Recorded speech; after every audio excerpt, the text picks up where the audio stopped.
Hello everyone, welcome back to Speak English with Kirtish Datwani. This is lesson 2 of our spoken English course. In lesson 1, we learn how to start speaking English confidently. Today we are going to learn one of the most important words in English, can. If you understand this one word properly, your daily English conversations will become much easier. So let's begin. First, what does can mean? The word can is a modal verb. It is used to express ability, permission, possibility, request, and offers. Let's understand each use one by one. Use 1. Ability. We use can when we are able to do something. Examples: I can speak English. She can drive a car. They can play football. My father can cook very well. Can you swim? Very simple.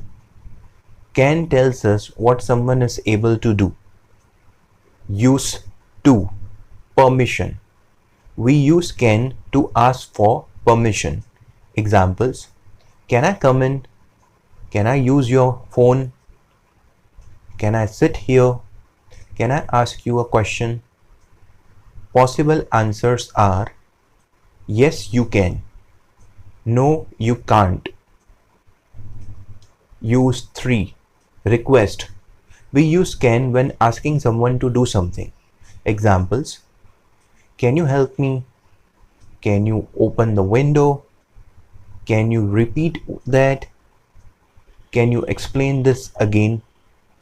Remember, could is more polite than can, but in everyday English, can is perfectly natural. Use 4. Possibility. Can also tells us that something is possible.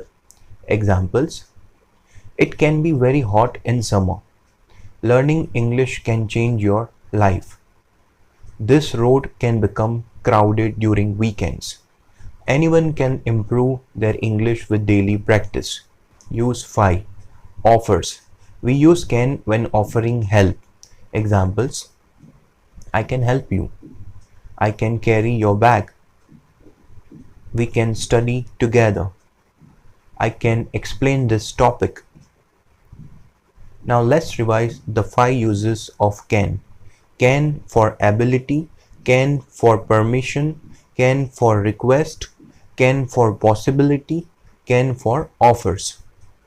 If you can use these 5 situations correctly, you will use can naturally in your daily conversations. Homework for today. Write 5 sentences using can.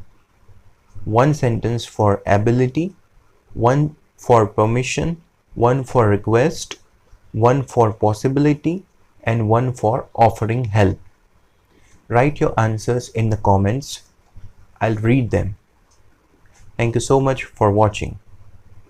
I'll see you in lesson 3 where we will learn how to use could in English. Keep learning, keep practicing, keep speaking English.